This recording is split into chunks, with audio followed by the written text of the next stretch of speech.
deep in the jungle. In an undisclosed location.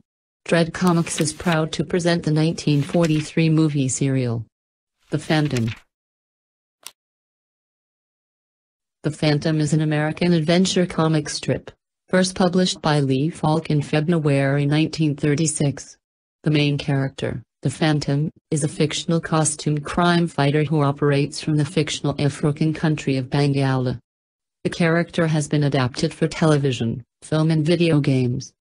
The series began with a daily newspaper strip on February 17, 1936, followed by a color Sunday strip on May 28, 1939. Both are still running as of 2020.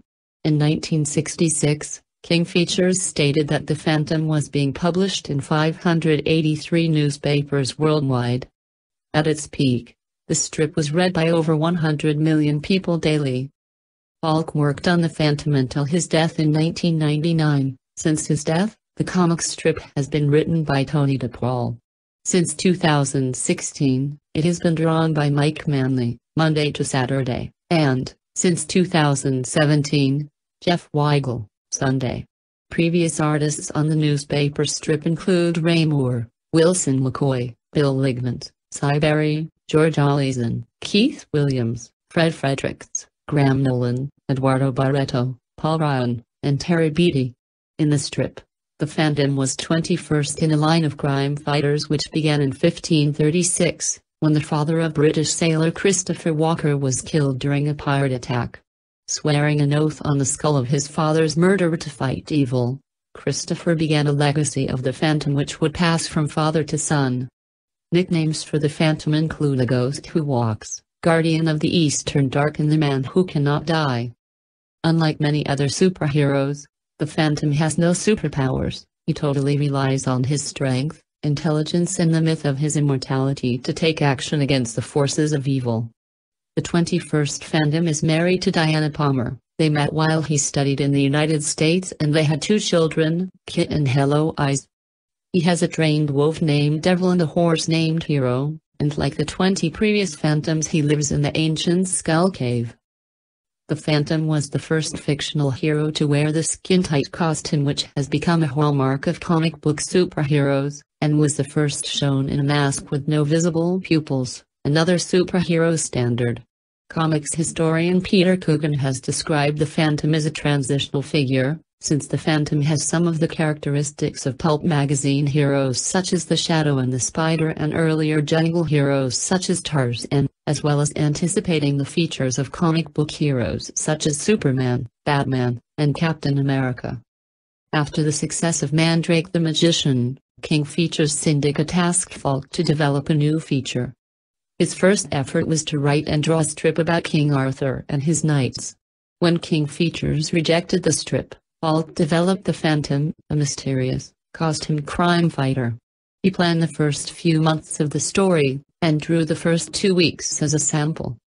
Fascinated by myths and legends, such as King Arthur and El Cid, and the modern fictional characters Zorro, Tarzan and the Jungle Book's Mowgli, Falk envisioned the character as wealthy playboy Jimmy Wells by day and the crime-fighting Phantom by night. During his first story, The Singh Brotherhood, before disclosing that Wells was the Phantom, Falk changed the setting to a jungle and made the Phantom an apparently mortal, mythic figure. Thinking that there were already too many characters called the Phantom, including the Phantom Detective and find a name he liked better and decided to stay with the Phantom. In the A&E American cable TV documentary The Phantom, comic strip Crusader, 12, Falk explained that Greek busts inspired him to knit the Phantom's pupils when the character was wearing his mask. He incorrectly believed that ancient Greek busts had no pupils, they were painted on originally and faded with time, which he said gave them an inhuman, awe-inspiring appearance. 9. In an interview for Comic Book Marketplace, Falk said the Phantom's skin-tight costume was inspired by Robin Hood, who wore tights in films and on stage. Falk was a Shakespeare enthusiast and the comic included several references to Shakespeare. These include the third Phantom playing Juliet in the original premiere of Romeo and Juliet, as well as marrying Shakespeare's niece. The Phantom began as a daily strip on February 17, 1936 with the Singh Brotherhood, written by Falk and drawn by him for 2 weeks and then by Ray Moore, assistant to artist Phil Davis on Mandrake the Magician. That year, The Phantom was serialized in the Australian Woman's Mirror. A Sunday Phantom strip was added on May 28, 1939. During World War II, Falk joined the Office of War Information, where he became chief of the Radio Foreign Language Division. Moore also served during the war and left the strip to his assistant, Wilson McCoy. When Moore returned, he worked sporadically on the strip until 1949, when McCoy succeeded him. During McCoy's tenure, The Phantom appeared in thousands of newspapers worldwide and was smuggled by boat into Nazi-occupied Norway during the war. Phantom was a password for the Norwegian resistance movement. McCoy died unexpectedly in 1961. Carmen Infantino and Bill Ligmant, who later drew several Phantom stories for comic books, filled in before a successor was found in Siberia. 21. During Barry's early years, he and Falk modernized the strip, laying the foundation for what is considered the Phantom's modern look. Under Barry, Bengal became a democracy and the character of President La Mandaluyga was introduced. Barry worked on the Phantom for over 30 years until his 1994 retirement, drawing a total of about 11,000 strips. His longtime assistant George Allison remained on the strip as penciler, with Keith Williams inking the daily strip. The Sunday strip was inked by Eric Dosher until Fred Fredericks succeeded him in 1995. Falk continued to script the Phantom and Mandrake until his death on March 13, 1999. His last daily and Sunday strip stories, Terror at the Opera and The Kidnappers, were finished by his wife Elizabeth after her husband pulled off his oxygen mask in the hospital to dictate the storyline. After Falk's death, King Features cooperated with European comic publisher Egmont, publisher of the Swedish Phantomen magazine, which changed from publishing Phantom stories in comic book format to providing the newspaper strip as well, by adapting their own Phantom comic book stories into the strip format. Phantom and writers Tony DePaul and Claes Reimurthy alternated as writers of the newspaper strip after Falk died, with DePaul handling the daily strips and Reimurthy the Sunday ones. DePaul would later become the strip's sole writer. Some stories were adapted from those originally published in Phantomen. In 2000, Allison and Fredericks retired from the Sunday strip. It was continued by comic book artist Graham Nolan, who had drawn 3 Phantomen covers. In early 2005, Allison and Williams left the daily strip after Allison retired, and artist Paul Ryan, who had worked on the Phantom and comic stories and had been a fan of the character since childhood, took over the daily strip. Ryan succeeded Nolan as artist on the Sunday strip in 2007. On July 31, 2011, Eduardo Barreto became the Sunday page artist. He died after only a few months, and Ryan temporarily took over the Sunday page again on January 15, 2012, which featured a memorial to Barreto. Ryan also did the following week's strip, before Terry Beattie became Barreto's replacement. Ryan died at his home unexpectedly on March 7, 2016. Mike Manley succeeded Ryan as artist on The Phantom, beginning with the strip dated May 30, 2016. Beattie stepped down as Sunday artist in 2017, and was replaced by Jeff Weigel. The Phantom is a 1943 Columbia Pictures 15-chapter black-and-white cliffhanger superhero serial, produced by Rudolph C. Flatow, directed by Reeves Eason, and starring Tom Tyler in the title role. It is based on Lee Falk's comic strip The Phantom, first syndicated to newspapers in 1936 by King Features Syndicate.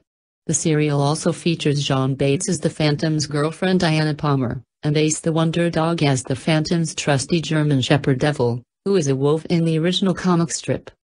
Professor Davidson plans an expedition to find the lost city of Zoloz. The location of the city is contained on 7 pieces of ivory, 3 of which Davidson already possesses.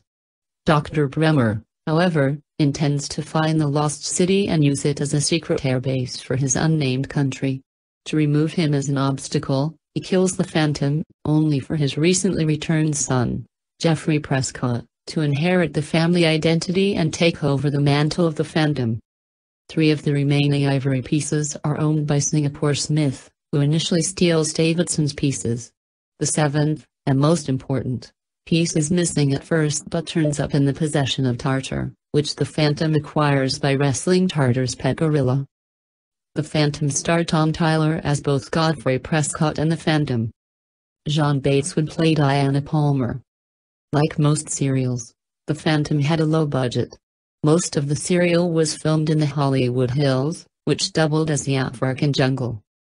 For the serial, the Phantom's real name is Geoffrey Prescott. In the comic strip, his real name had not yet been introduced. 1. The Phantom's real name was eventually introduced into the comic strip as Kit Walker. The Phantom tells Singapore Smith to call him Walker when he covers his costume with a hat, dark glasses, and an overcoat so he can enter civilization unobtrusively. And now, Dread Comics is proud to present The Phantom 1943 serial. Chapter 7. The Mystery Well.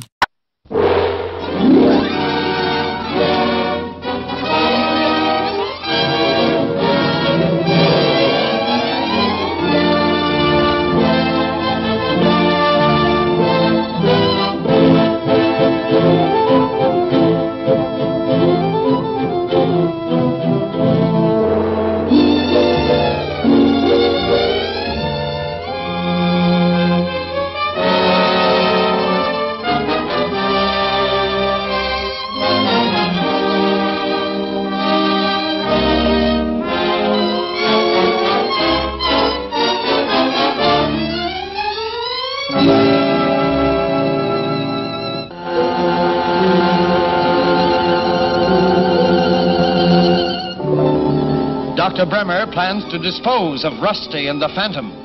With Rusty as the come-on, a trap is set, and the Phantom unknowingly walks closer and closer to his doom. You stay here, fella.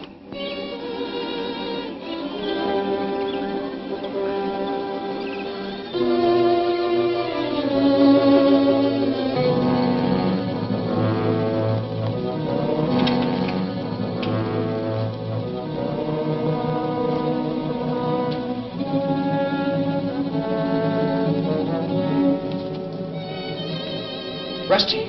Rusty!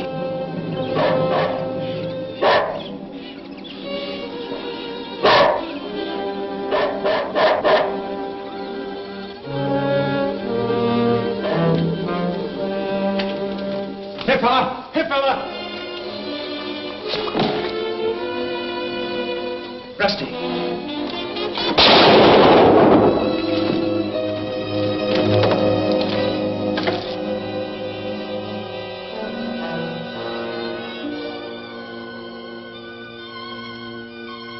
Nice work, boy. Nice work. Rusty. Come on, Rusty. I thought I heard a shot. Francis, what was that? Never mind, everything is all right. Who tied you up? Who's responsible for this? Well, I don't know. I was shooting it out with Chris and his gang. Did you find out who they worked for? Yeah, they hang around the Trade Winds Hotel most of the time. I think Singapore Smith could answer a lot of questions. Well, I'll pay Singapore Smith a visit. Oh, my head. Now, suppose we get to the point. I know that you have 6 of the 7 segments or keys which make a map showing the location of the lost city of Zoloz. I want them. Try and get them. Well, I have no objection to putting this on a business basis. Will you sell them to me? That all depends. All right. Shall we say $5,000? Don't be ridiculous. What's 5,000 for a chance to find some real treasure? All right, I'll make it 20, and you can take it or leave it. You'll have to do better than that. Didn't you hear me say 20, Rocco? That's what it sounded like to me.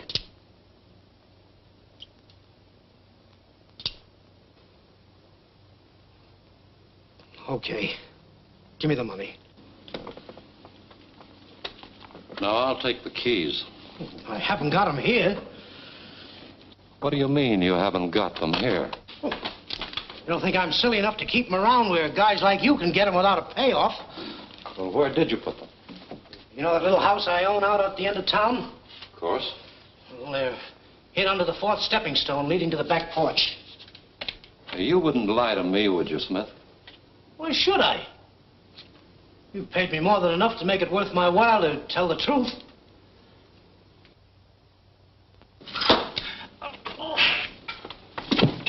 A bullseye. You fool. I told you to wait until I gave you the signal. Found out what you wanted to know. You didn't need him any longer. Supposing he lied. I wanted to play safe, have him take us to the place where he hid the stuff. He didn't lie. Not for 20 grand. For your sake, I hope you're right. Now get over there and find out. Right.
I saw you come in this office.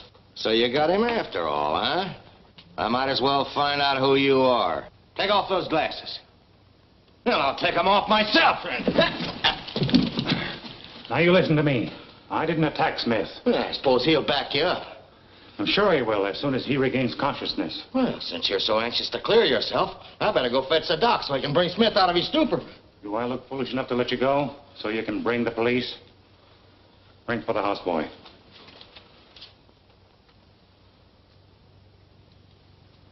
Now, when that houseboy gets here, no monkey business, like having him tip off the police. Come in. You ring? I want you to go to Dr. Bremmer and tell him to come here quickly. Mr. Smith needs his attention. Me go. Big hurry up. Introduce me to Dr. Bremmer as Walker. Understand? Help me put Smith on the couch.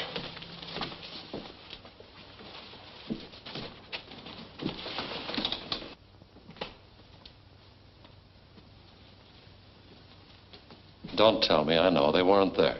No. You self-satisfied bonehead. All you had to do was obey my orders. Then we could have made Smith take us to where he really hid the stuff. But, Doc, I thought I was helping you. You thought. Since when have I paid you to think? All you're supposed to do is follow my instructions. But no, you wouldn't do that. You had to kill a man with a knife.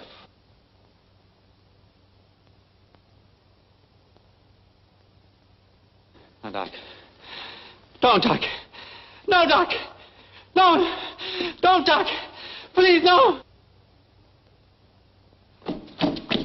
Dr. Bremmer! Dr. Bremmer! Who is it? Houseboy from hotel. Mr. Miller said for you to come to Mr. Smith's office. He very sick. You say Miller sent you? Oh, yes. He said for you to come very quick to save the life of Mr. Smith. All right, I'll be right over. That houseboy saved your life. Gee, glad Smith ain't dead.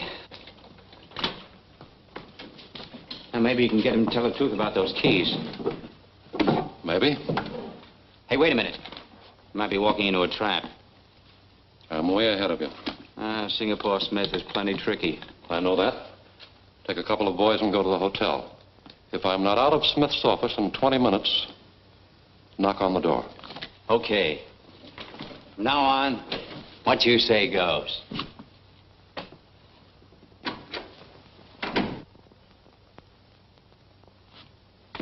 Let me hear you say it. Mr. Walker and I found Singapore right over there with a knife wound in his back. Say it again. Mr. Walker and I found Singapore right over there with a knife wound in his back. Fine. Don't forget. Smith, Singapore.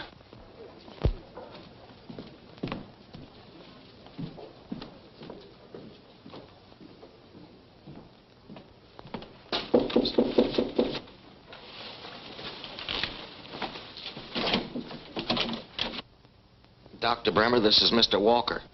How do you do? Mr. Walker and I found Singapore right down there with a knife wound in his back. Singapore stabbed? I hope you can bring him out of his coma, Doctor, so we can learn the name of the man who attacked him.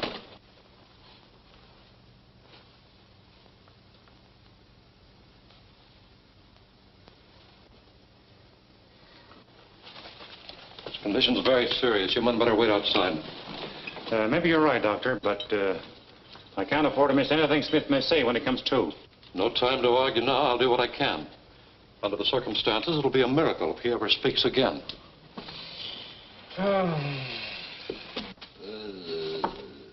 Smith, can you hear me? Smith. I didn't tell him. I didn't tell him. I didn't tell him. He's out of his head. You can't depend on what he'll say. This'll relieve him, though. Here, Smith. Smith. I'll get another dose. I was going to say. I was... What are you trying to say? I didn't tell him. I didn't tell him. In his condition, you can't believe anything he'll say. I didn't tell him. Didn't tell him what? About keys. I fooled him. I fooled him. Fooled whom? Told him keys under stepping stones. Whom are you trying to talk about? Talking about... Let me get in this. Yes, Smith? Where are the keys? The keys! Where are the keys?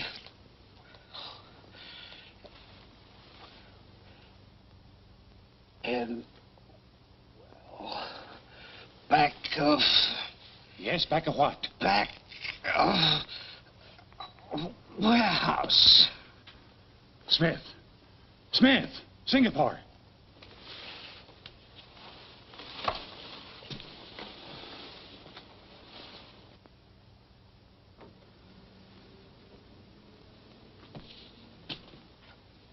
If it's any consolation to you, the medicine wouldn't have done him any good. Now, what did he mean by keys in a warehouse? Nothing that would interest you. Oh? Too bad he didn't name the murderer. By the way, I imagine the authorities will want to question you. I'm well aware of that. Wait a minute. I hope you forgive me for this, Doctor. You can open the door after I leave. You ain't leaving. Drop that gun and put up your hands. Come on! Open up! Open up! Evening, gents. Oh, I'm sure glad to see you fellas. Here's the fella that murdered Singapore Smith. Turn him over to the police. With I'll pleasure. get my gun.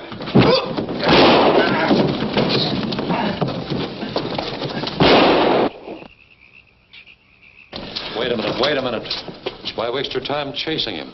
He'll go to a warehouse searching for the keys. Oh, sure, that's right. He stuck up Singapore Smith once before. And that's just what he was after. Give him a chance to get there first. If he finds the keys, you'll be there in plenty of time to take them away from him. Whatever you say, boss. Right.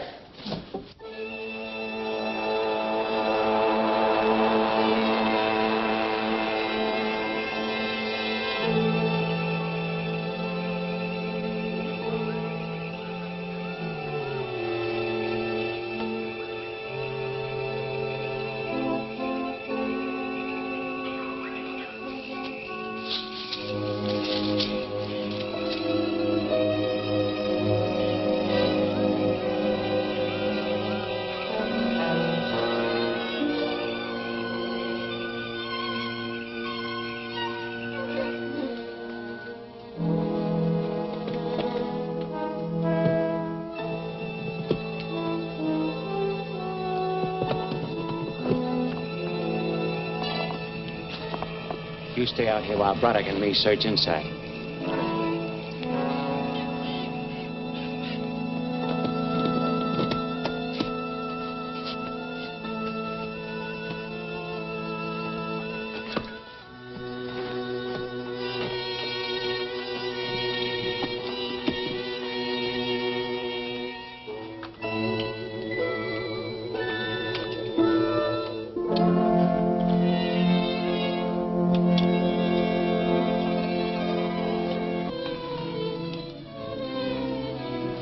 Light that lamp, Braddock.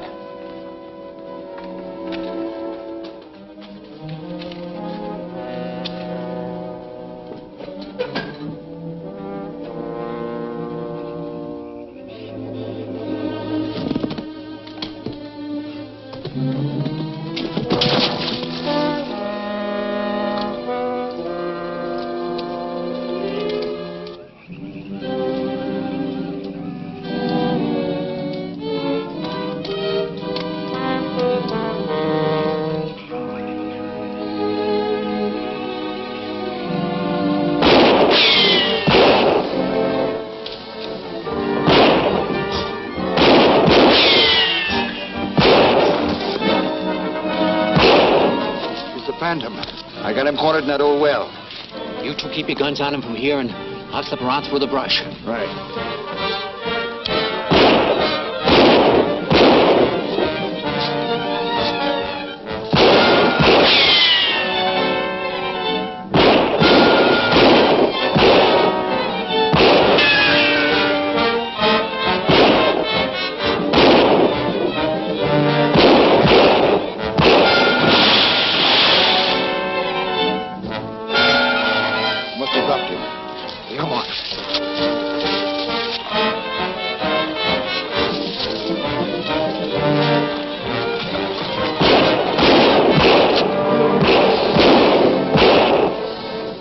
Must have sent him to the bottom? Yeah.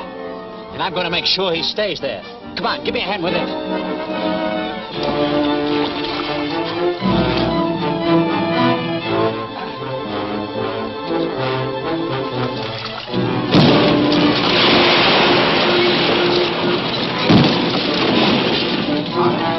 Get that other side.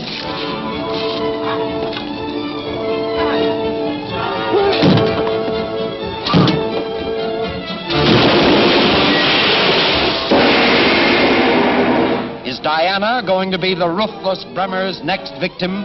Had the saboteurs turned against their leader?